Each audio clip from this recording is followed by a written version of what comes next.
వారంతో సార్తో మరోచకంగా కొన్ని సంవత్సరాలుగా వాళ్ళ నాన్నకి సహకరిస్తూ తను కూడా సారు ఇచ్చిన సహకారం సురేష్ కూడా ఏదో రూపంలో వారప్రసాదానికి అండగా ఉంటారని హామీ ఇచ్చారు. అదేవిధంగా సురేష్ వాళ్ళ కుటుంబానికి కూడా సంఘం తరఫున అన్ని విధాలుగా మా వంతు సహకారం మేము ఏదైనా ఆలోచన రూపంలో కానీ క్రియాశీలక కార్యక్రమాల రూపంలో కానీ మా తోడు అందిస్తామని నేను ఈ సందర్భంగా చెప్తున్నాను. ఇప్పుడు జిల్లా కార్యదర్శి రవీంద్ర గారు మాట్లాడుతుంది. హైకోర్టు సమయభావం దగ్గరికి వస్తుంది. మీరు కొద్దిగా ఓపిక పట్టి లంచ్ చేశారు. లక్ష్మణ్ సార్ మాట్లాడినట్టుగా ముగిస్తూ దాంట్లో భోజనం. ముందుగా వారికి పౌరత్వ సంఘం జిల్లా రాష్ట్రం తరఫున నివాళి. వారి కుటుంబ సభ్యులకు ప్రగాఢ సానుభూతిని వ్యక్తం చేస్తాం. సార్ నేను దాదాపుగా 16 సంవత్సరాలు సార్ అధ్యక్షుడిగా నేను కార్యదర్శి కొనసాగుతాను. సార్ కొనసాగి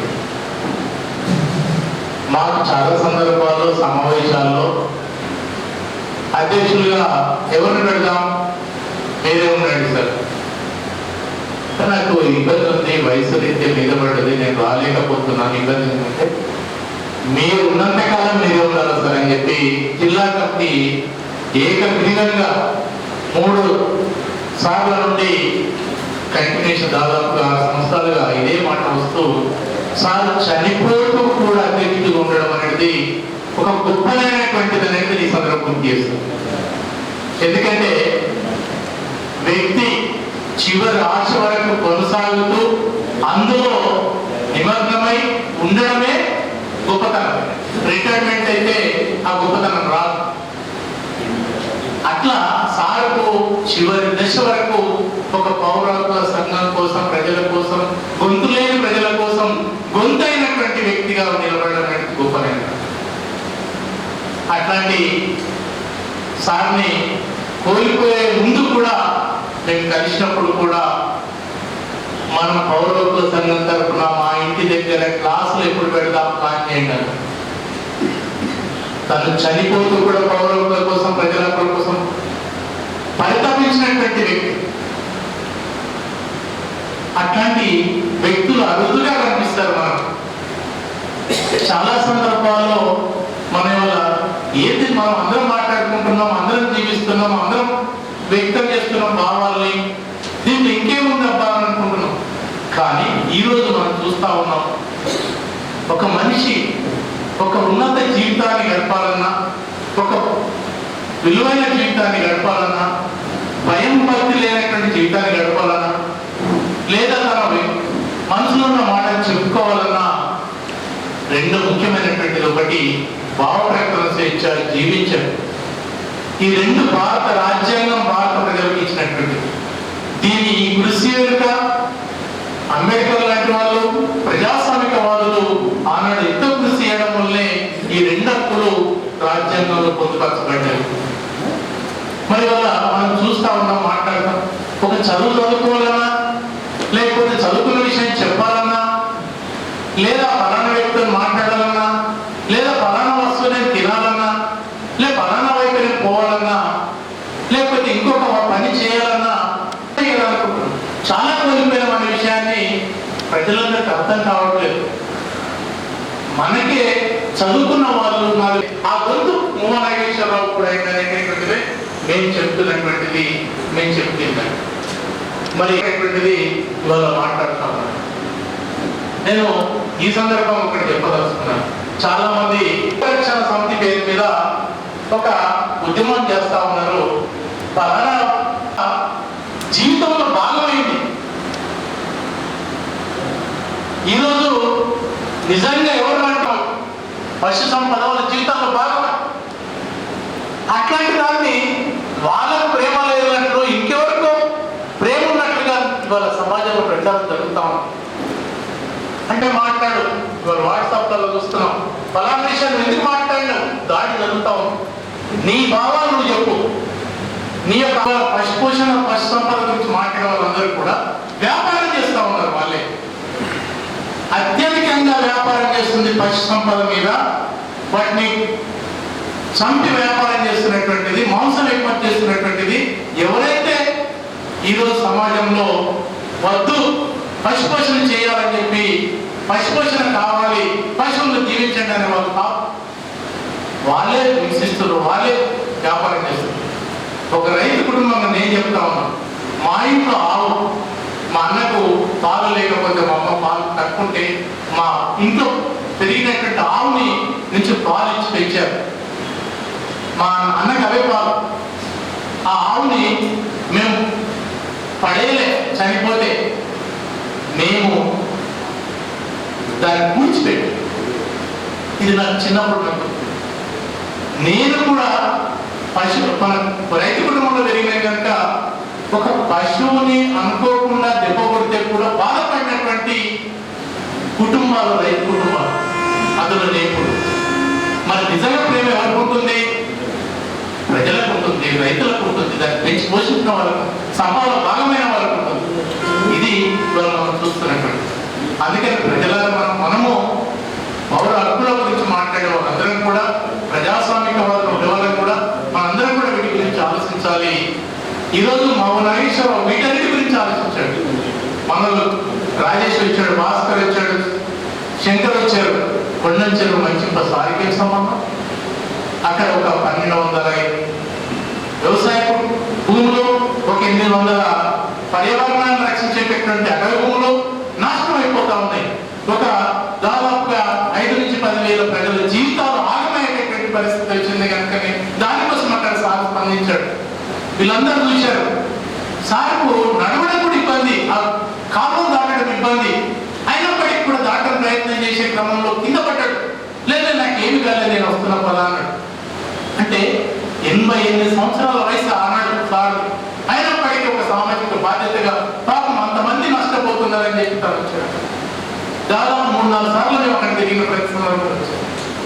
అంటే ఒక వ్యక్తిగా మన యొక్క సామాజిక బాధ్యతను, ప్రజల బాధ్యత అందరికీ వాటి పట్ల ఎట్లా వ్యక్తం చేయాలో, ఎట్లా నిలబడాలో తెలియదు కనుక వాళ్ళందరికీ తెలిసినట్లుగా వాళ్ళు గొంతు లేని ప్రజల పక్షాన, లేకపోతే పోరాటం చేయలేని వాళ్ళ పక్షాన పోరాటం చేసేటటువంటి వ్యక్తులుగా మనం నిలబడడం అనేట సహనంతో, ఓర్పుతో ఎట్లా మనం ముందుకు తీసుకెళ్లాలనే విషయంలో చెప్పి ఐక్యతతో ముందుకు పోరాడేటువంటి అవసరం ఉందని చెప్పారు.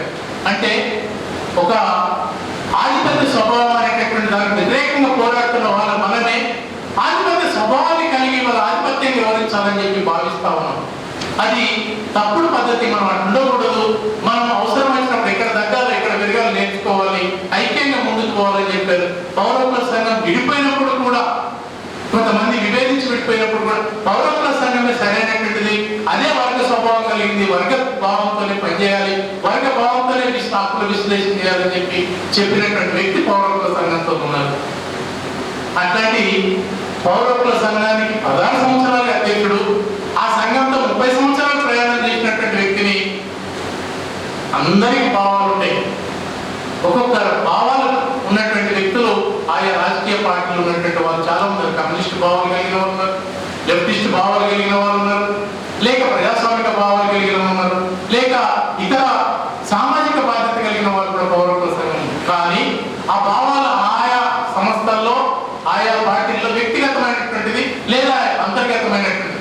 కానీ పౌరకుల సంఘం వ్యక్తులకే పౌరకుల సంఘం తన యొక్క విశాలమైనటువంటి వేదిక మీద నుంచి అనేక అంశాలను చూస్తున్నటువంటి వ్యక్తులుగానే దాన్ని చూడాలి. అట్లనే దాన్ని చూడాలి తప్ప ఏ సంస్థకు, ఏ రాజకీయ పార్టీ అనుబంధం కాదన్న విషయాన్ని ఇప్పుడు ఈ సందర్భంలో తీస్తూ, అదే క్రమంలో పౌరకుల సంఘము ఈరోజు మహిళల విషయం మీద, వరకటి హత్యల మీద, అత్యాచారాల మీద, లేదా ఆధిపత్య సంస్థలు వాళ్ళ కుల బహిష్కరణ, సాంఘిక బహిష్కరణ చేస్తున్నటువంటి ఆధిపత్య శక్తులు ఏవైతున్నాయో వాటి మీద స్పందించినటువంటి వాటిలలో, అట్లాగే ఈరోజు మనము పర్యావరణ విధ్వంసం అనేక చోట్ల జరుగుతూ ఉంది, కనీసం మంచినీరు, స్వచ్ఛమైన గాలి దొరికినటువంటి పరిస్థితి, వాటి మీద, అట్లా అనేక అంశాల మీద మేము మా ఇది sugar factory, Gayatri sugar factory మీద, గుట్కా ఫ్యాక్టరీ మీద, అట్లాగే అనేక అంశాల మీద మేము ఫ్యాక్ట్ ఫైండింగ్ చేసినప్పుడు అనేక మేము చాలా విషయాల్లో వాటిని ఏ విధంగా ఆమెకు ఎక్స్పోజ్ చేస్తూ దాన్ని నివారించగలిగినటువంటి పరిస్థితి మేము తీసుకొచ్చిన నివారించగలిగాం. అంటే మాకు ఒక్కొక్కరు కాదు, ఈ సమాజంలో మా యొక్క వేదికల మీద, అది సామాజిక వేదిక కావచ్చు, లేదా న్యాయస్థానాల వేదిక కావచ్చు, అనేక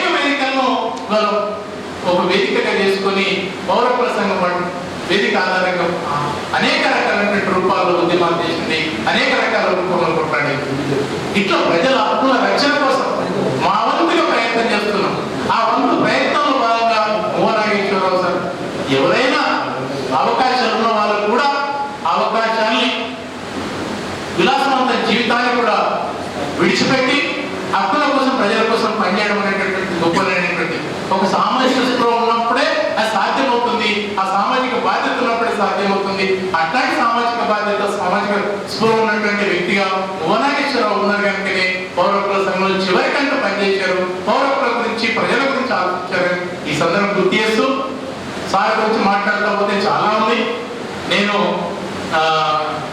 ఇప్పటికే టైం ఎక్కువ తీసుకున్నాను, అందుకు క్షమించాలని కోరుకుంటూ నాగేశ్వరరావు సార్కు నివాళులర్పిస్తూ ముగిస్తా ఉన్నా.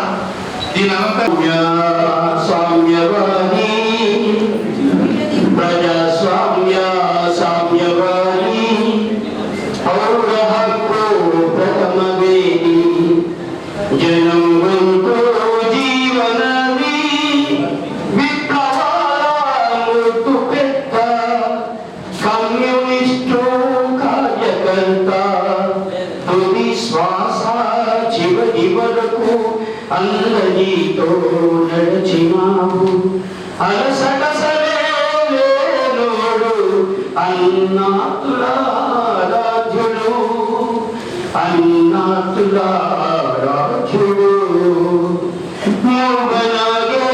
నాగేశ్వరాందుకో వందనం వందనం వందనం విప్లవాది ప్రజాస్వామ్య సామ్యవాది ప్రజాస్వామ్య సామ్యవాది పౌర హక్కు ప్రథమ వేది జనం బంధు జీవనాది విప్లవాల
లింగంబాయి చాలా విషయాలు పాటలు కుమార్ నాగేశ్వరరావు తన జీవితాంతం కమ్యూనిస్టుగానే జీవించారు.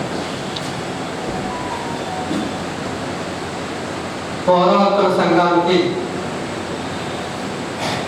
గర్వకారణమైన వ్యక్తులని నిరంతరం ప్రజా జీవితంలోనే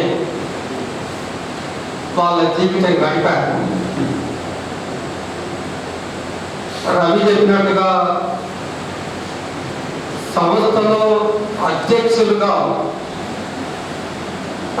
అధ్యక్షులుగా ఉంటూనే అమరులు అయింది బహుశా కుమార్ నాగేశ్వరరావు ఒక్కరే. ఆయన సంస్కరణలో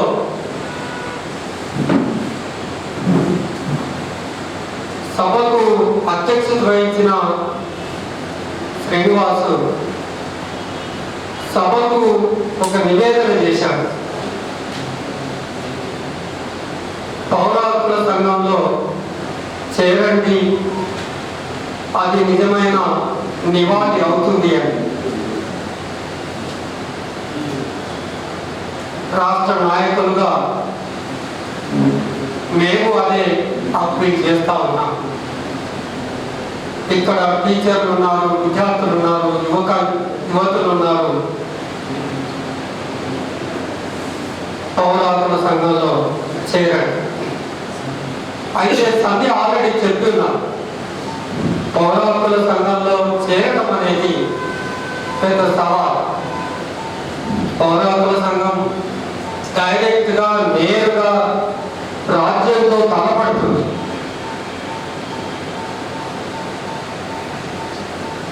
పౌరాకుల సంఘం తీరా చూసే చేసేది ఏంటంటే రాజ్యం ప్రజాస్వామిక ధోరణి నుంచి వైదొలుగుతున్నప్పుడు ప్రశ్నిస్తుంది. ఒక మేధావులుగా తన పాత్ర ఏంటి అంటే ప్రశ్నించడం. ఆ ప్రశ్నించినందుకు సంజయ్ చెప్పినట్టుగా నిర్బంధం వస్తూనే ఉంది. కానీ మనకు ఇన్స్పిరేషన్, ఒక స్ఫూర్తి కుమార్ నాగేశ్వరరావు గారి కదా.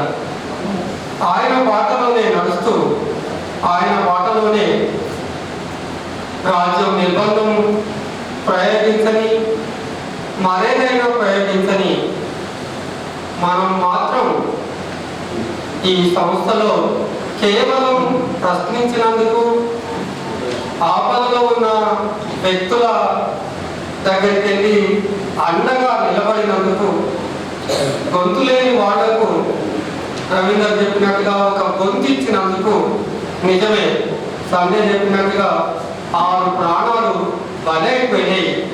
అయినా కానీ కుమార్ నాగేశ్వరరావు లాంటి వాళ్ళు నిలబడి ఉన్నారు. ఈ సంస్థ ముందుకు నడుస్తూనే ఉంటుంది. మేమందరం ఆయన ఆశయాలను కొనసాగించడం కోసమే. సురేష్ చెప్పాడు 2 విషయాలు నాగేశ్వరరావు వాళ్ళకు వారసత్వంగా ఇచ్చిపోయాడు. ఒకటి, ఉన్నదంతా మనమే అనుభవించడం కాదు, ఎంతో కొంత pay back to the society. అట్లాగే గొంతు లేని వాళ్లకు గొంతు ఇవ్వడం అనేది. పౌరాకుల సంఘంలో ఆయన పని చేస్తున్నంత కాలం అదే పని చేశాం. మేము ఆయన వారసత్వంగా ఆ పనిని కొనసాగిస్తూ ఉన్నాం. గంగాధర్ ఒక ప్రస్తావన చేశారు. మాధవులు స్కూల్లో పాఠాలు చెప్తున్నప్పుడు హేతుబద్ధమైన ఆలోచన భావాలను పాఠ్యాంశంలో భాగంగానే, మళ్ళీ తను స్వయంగా కూడా కాదు, పాఠ్యాంశంలో భాగంగా హేతుబద్ధ భావపూర్వకంగా బోధిస్తున్నాడనే నెపం మోపి మతోన్మాదులు ఆయన మీద దాడి చేసినప్పుడు ఆయన మమ్మల్ని ఆ కోటగిరికి తీసుకెళ్ళాడు. అప్పుడు గంగాధర్తో చెప్పినట్టుగా మాతో పంచుకున్నాడు. కొబ్బరికాయ కొట్టాల్సి వచ్చినప్పుడు ఆయన నిరాకరించాడు. అంటే ఈ దేశం ఎటువంటిది అంటే చాలాసేపు మాట్లాడాడు మతం గురించి. ప్రెస్ మీట్లో మాకంటే చాలా బాగా మాట్లాడాడు. మరుసటి రోజు నేను మాట్లాడిందే పేపర్లో వచ్చింది. మతం మన దేశంలో ఎటువంటి భావజాలాన్ని అందించింది అంటే కొబ్బరికాయలో మంచి పోషక విలువలు ఉంటాయి, ఆరోగ్యానికి మేలు చేసే అంశాలు అవి ఉంటాయి. ఆ కొబ్బరి నీళ్ళనేమో కొట్టి మురికి కాలంలో పాడేస్తాం. ఆ మురికి కూపమైన గంగా జలం అని ఆ మురికి నీళ్లు తెచ్చుకొని అందులో స్నానం చేయబడ్డది మతం ఆ నీళ్లు ఒళ్ళు నిండా చల్లుకోమంటుంది, ఎత్తున పెట్టుకొని ఊరేగింపు. దానికి వ్యతిరేకంగానే ఈ మూఢనమ్మకాలకు, సంప్రదాయాలకు, ఆచారాలకు వెనక్కి తీసుకుపోయే ఆ భావజాలానికి వ్యతిరేకంగా నాగేశ్వరరావు తన జీవిత కాలం బ్రతికే ఉన్నాడు. వీటికి వ్యతిరేకంగా పోరాటం చేసి మనలో ఇప్పటికీ తను సజీవంగానే ఉన్నాడు. రాజ్యాంగాన్ని పరిరక్షించుకుందాం అని ఒక ప్రత్యేక కాంటెక్స్ట్లో మాత్రమే అంటున్నాం. రాజ్యాంగాన్ని పరిరక్షించుకుందామంటే రాజ్యాంగంలో ఎంతో కొంత పీడిత తాడిత ప్రజలకు కొన్ని హక్కులు ప్రసాదించి హక్కుల అమలు కోసం, ఆచరణలో వాటిని పెట్టడం కోసం రాజ్యాంగాన్ని రక్షించుకుందామని అంటున్నాం. రాజ్యాంగం మీద మనకు పెద్దగా భ్రమలేమీ లేవు, కానీ అందులో పొందుపరిచిన కొన్ని హేతుబద్ధమైన పీడనకు గురైన ప్రజలకు సంబంధించిన హక్కులు ఉన్నాయి. అందులో వాటికి సంబంధించి పౌరాకుల సంఘాలు పాటుపడతా ఉన్నాయి. రాజ్యాంగంలో ప్రధానంగా జీవించే హక్కు పొందుపరచబడింది. ఒక వ్యక్తి మరొక వ్యక్తిని ఎట్టి పరిస్థితుల్లో ప్రాణాలు తోడేయడానికి అవకాశం లేదు అని రాజ్యాంగంలో ఆర్టికల్ 21లో చెప్పబడింది. అదే రకంగా మనిషి మాట్లాడతాడు, స్వేచ్ఛగా యథేచ్ఛగా మాట్లాడే ఆ వాక్ సభ స్వాతంత్రం ఉంది అని ఆర్టికల్ 19లో పొందుపరచబడింది. ఆర్టికల్ 21 ఎంత ఉన్నతమైంది. అది కనుక అంబేద్కర్ చేతిలో రాజ్యాంగాన్ని రాసే అవకాశం అంబేద్కర్కు లేకపోతే ఆర్టికల్ 21 వచ్చేది కాదు. ఈ మతోన్మాదులు నిమ్న కులాల వాళ్ళని ఎక్కడ పడితే అక్కడ తొక్కేసేవాడు. మిత్రులారా,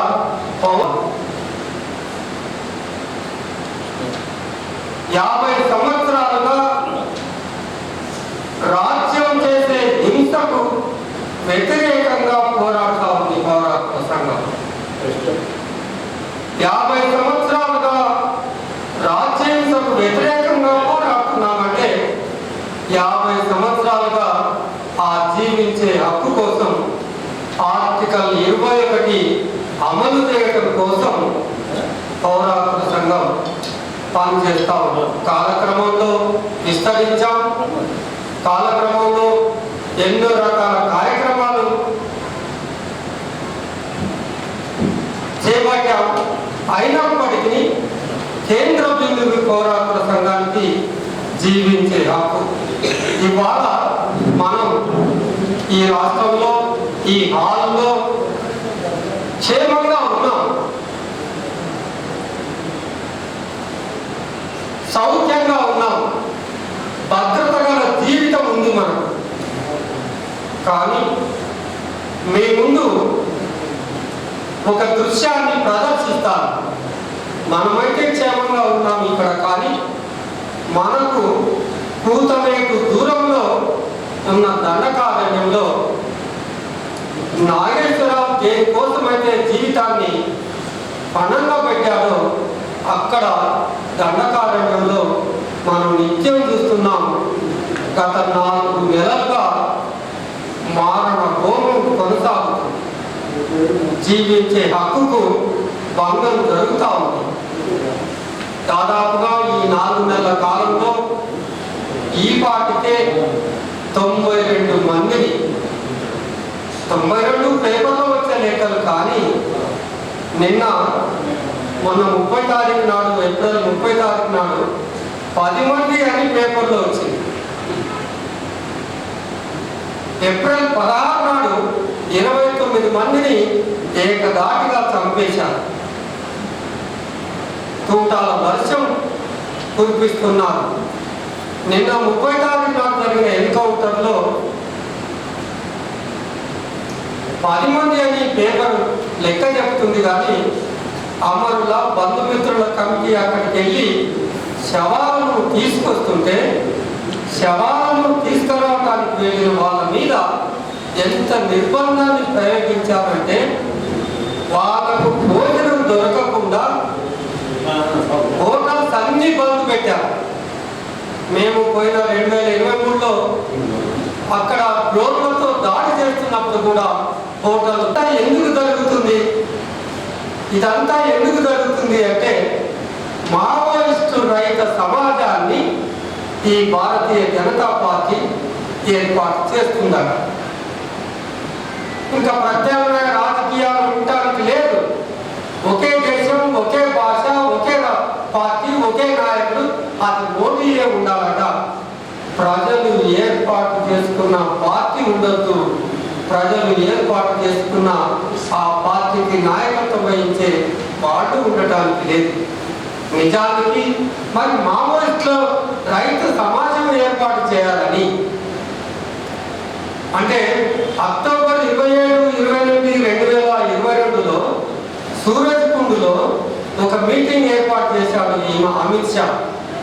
ఆ మీటింగ్కు పెద్ద పెద్ద దేశంలో ఉన్న అన్ని రాష్ట్రాల హోంమంత్రులు అటెండ్ అయ్యారు, హోం సెక్రటరీలు అటెండ్ అయ్యారు, అన్ని రాష్ట్రాల డీజీపీలు అటెండ్ అయ్యారు, పారామిలిటరీ బలగాల అధికారులు కూడా అటెండ్ అయ్యారు. ఆ సూరజ్కుండ్లో అంటే హర్యానాలో ఆయన ఇచ్చిన నినాదం ఏంటి అంటే వీళ్లకు భారత దేశాన్ని మావోయిస్టు రహిత దేశంగా మార్చాలని ఒక నిర్దేశం ఇచ్చి పంపించింది. డబ్బులకు కొరత లేదు, అత్యాధునిక ఆయుధాలకు కొరత లేదు, మీ మీద ఎలాంటి ఆడిట్ ఉండదు. ఇక ఎగదోసిండు వాళ్ళను. ఆ ఎగదోస్తే మావోయిస్టులను ఏర్వేయటానికి ఎవరెవరు పాల్గొంటున్నారంటే ఏర్వేతలో Indo Tibetan border security force ఉంది, అక్కడ సిఆర్పిఎఫ్ ఉంది, అక్కడ మేధావులందరూ కలిసి ఒక హక్కుల సంఘాలే కాకుండా మేధావులందరూ కలిసి దేశంలో ఉన్న మేధావులందరూ కలిసి ఒక ప్రయత్నం, ఒక ఇంటర్వెన్షన్ అయ్యే ప్రయత్నం, జోక్యం చేసుకునే ప్రయత్నం చేయలేమా? ఆ మారణ హోమాన్ని నిర్వహించలేమా అనేది మనం ఇవాళ ఆలోచించాల్సిన అవసరం ఉంది. ఏమవుతుంది ఈ దేశంలో? కేంద్ర ప్రభుత్వం మొట్టమొదలు సల్లాగుడును ఒక దాన్ని తయారు చేసింది. మనకి ఇక్కడ తెలంగాణలో ఎట్లయితే నయం అంతకుముండా ఉన్నాదో అదే మాదిరిగా ఛత్తీస్గఢ్లో ఆపరేషన్ ఈ సల్లాగుడు అని రాజ్యాంగేతర శక్తిని ఏర్పాటు చేసింది. వాళ్ళు చేసిన ఆ దాడులు, ఇల్లు తగులబెట్టడాలు, మహిళలపైన అత్యాచారాలకు లెక్కే లేకుండా చేశారు. 2005 నుంచి 2009లో ప్రొఫెసర్ నందిని సుందర్ సుప్రీంకోర్టులో కేసు వేస్తే ఆ సల్లాదుడు రాజ్యాంగానికి వ్యతిరేకమని కొట్టివేస్తే అట్లా రద్దయింది. రద్దయినా కానీ ఆ శక్తులు ఉన్నారు కనుక వాళ్ళు మరో రూపంలో DRGలో ఆ పాత్ర పోషిస్తూనే ఉన్నారు. మళ్ళీ 2009లోనే రద్దయినందుకు ఆపరేషన్ గ్రీన్ అంటూ పెట్టారు. ఆపరేషన్ గ్రీన్ అంటూ పేరు మీద మొత్తం అవే దాడులు, సల్వాదుడు కొనసాగించిన దాడులు ఆపరేషన్ గ్రీన్ అంటులో భాగంగా 2017 వరకు ఆదివాసీల 10 దాడులు చేశారు. ఆపరేషన్ గ్రీన్ అంటూ సక్సెస్ కాలేదు. ఆపరేషన్ సమాధానం పెట్టారు 2017లో. ఆపరేషన్ సమాధానం, ఆపరేషన్ ప్రహారంలో భాగంగా రోడ్లు వేశారు, సెల్ ఫోన్ టవర్లు వేశారు, అన్ని రకాల కార్యక్రమాలు పారామిలిటరీ బలగాలు అక్కడ చేరుకోవడానికి ఎట్లా సులభతరం చేయాలని అన్ని చేశారు. మహిళల పైన అత్యాచారాలు చేశారు. 17 నుంచి 22 వరకు ఇప్పుడు నేను చెప్పిన సూరజ్కుండలో అమిత్ షా మీటింగ్ పెట్టి మావోయిస్టు రైతమనే నిర్దేశం చేశారు. మళ్ళీ కూడా 2023 డిసెంబర్ 1 నాడు ఆపరేషన్ కాగా ప్రకటించేశారు. ఆపరేషన్ కాగా అంటే చిట్ట చివరి పోరాటం, అంతిమ యుద్ధం చేయండి అని ప్రకటించారు. ఎందుకు? 2024 నాటికి మావోయిస్టులు ప్రత్యామ్నాయ రాజకీయాలు ఈ దేశంలో ఉండడానికి లేదు అని ప్రకటించేశాడు. దాని పేరు ఆపరేషన్ కాగా, తెలుగులో చిట్ట చివరి యుద్ధం. ఈ చిట్ట చివరి యుద్ధంలో ఈ మాట హోమం కొనసాగుతుంది. చిట్ట చివరి యుద్ధం కేంద్ర బిందువు ఏంటంటే, కేంద్ర బిందువు ఆబూజి మాట. ఎక్కడైతే నాయకత్వం ఉంటుందో ఆ నాయకత్వాన్ని టార్గెట్ చేసి ఏదైతే ఏ ప్రాంతం అయితే ప్రవేశించడానికి దుర్భేద్యమని అనుకుంటున్నామో ఆ దుర్భేద్యమైన ప్రాంతంలో నాయకత్వం కేంద్రీకృతమై ఉన్నారు కనుక నాయకత్వాన్ని కొట్టండి అని ఒక నిర్దేశం ఇచ్చింది క్రూరమైన కేంద్ర ప్రభుత్వం. ఇప్పుడు నేరుగా అబుజ్మాడ్లో యుద్ధం కొనసాగుతుంది. ఒకవైపు సుప్రీంకోర్టు ఈ సొంత ప్రజల పైన, సొంత బిడ్డల పైన యుద్ధం చేస్తారని ఒకవైపు అడుగుతుంటే, ఛత్తీస్గఢ్ ప్రభుత్వం శాంతి చర్చలని ఒకవైపు అంటుంటే, డబుల్ ఇంజన్ ప్రభుత్వం కనుక కేంద్ర ప్రభుత్వం ఆబుజ్మాడ్ మీద ఆ యుద్ధాన్ని ప్రకటించింది. ఆబుజ్మాడ్ అనేది బ్రిటిషర్లు అక్కడ పోలేక నిజంగానే పోలేని ప్రాంతం.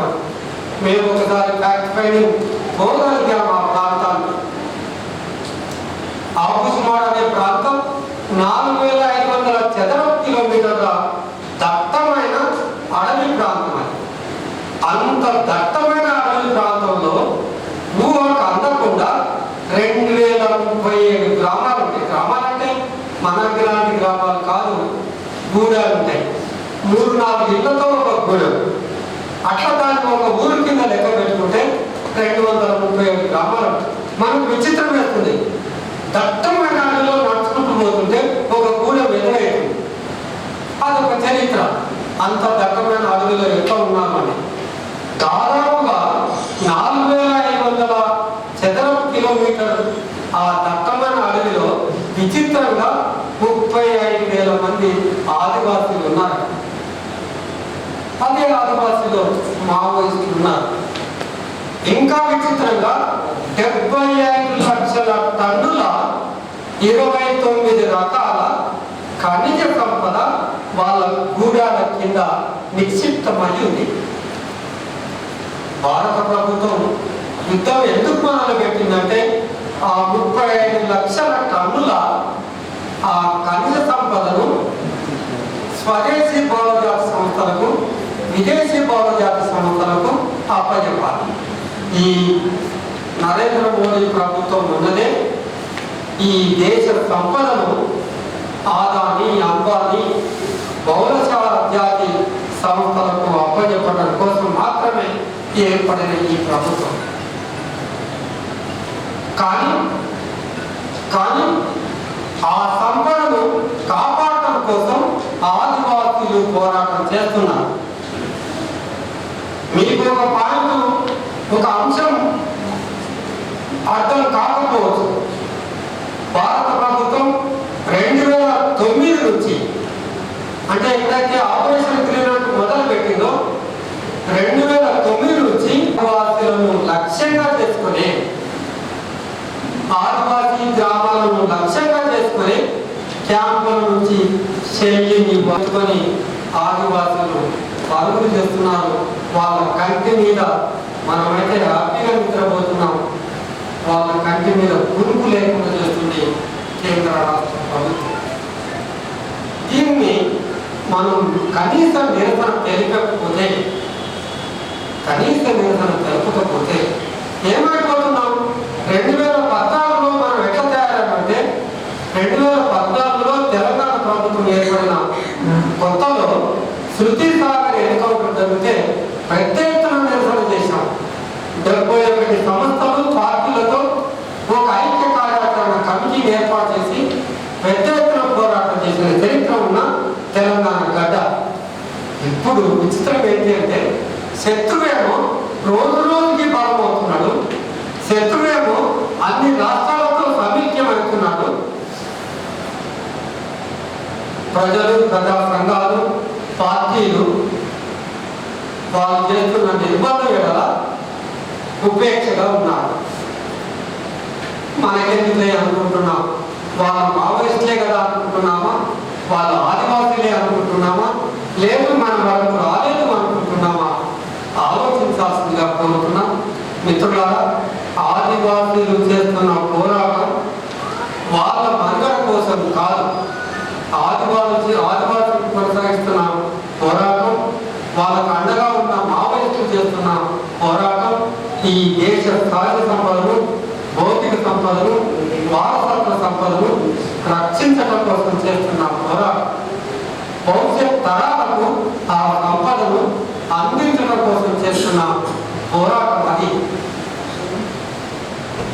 దానికి మద్దతుగా నిలబడాల్సిన అవసరం ఉంది.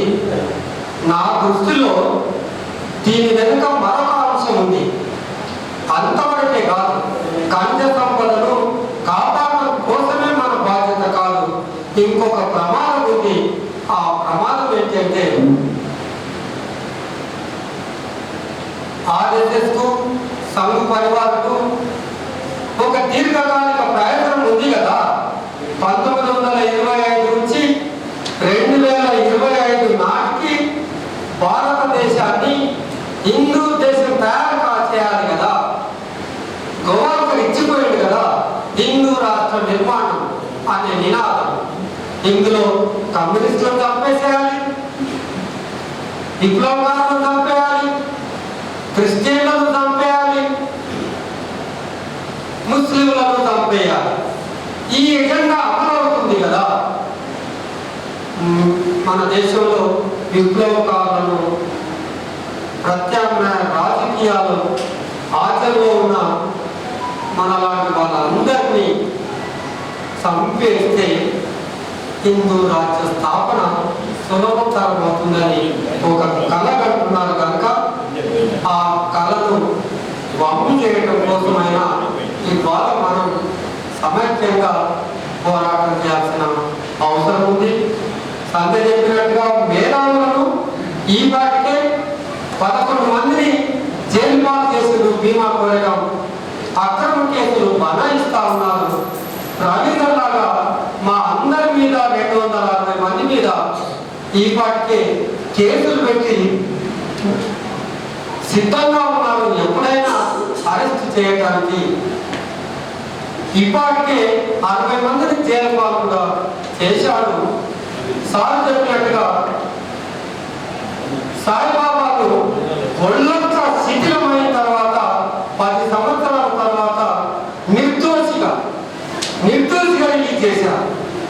మిత్రులారా, సాయిబాబాతో పాటుగా సార్వజకుడు సాయిబాబాతో పాటుగా విజయ్ కర్కి అని 10 సంవత్సరాలు మాత్రమే జైలు శిక్షపడింది. అంటే నిర్దోషికి 10 సంవత్సరాల శిక్ష వేసినట్టే కదా. ఆ 10 సంవత్సరాల జీవితాన్ని తీసుకొచ్చి ఆయన ఆదివాసీ కుటుంబానికి ఇవ్వగలరా?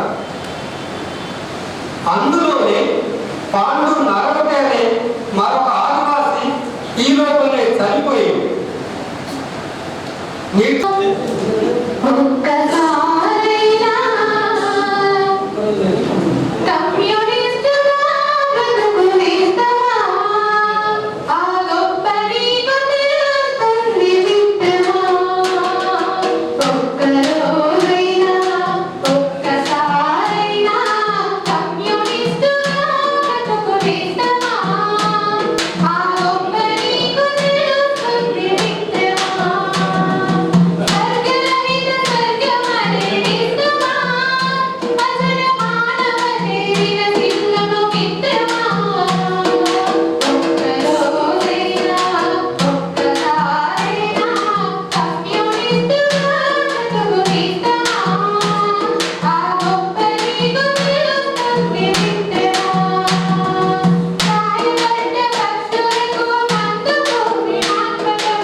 ఇప్పుడు ఈ ఒడ్డెక్కితే గదిలేదని చివరి దశ మోదీ గారు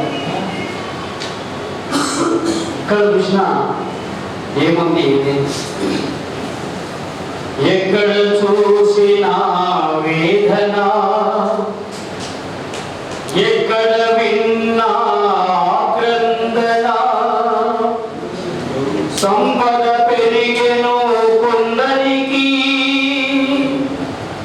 ఆకలి మిగిలెను ఎందరికో ఎందరికో ఎందరికో. ఈ దేశం ఎటుపోతుందో, బ్రతుకన్నది ఏమవుతుందో, ఈ దేశం ఎటుపోతుందో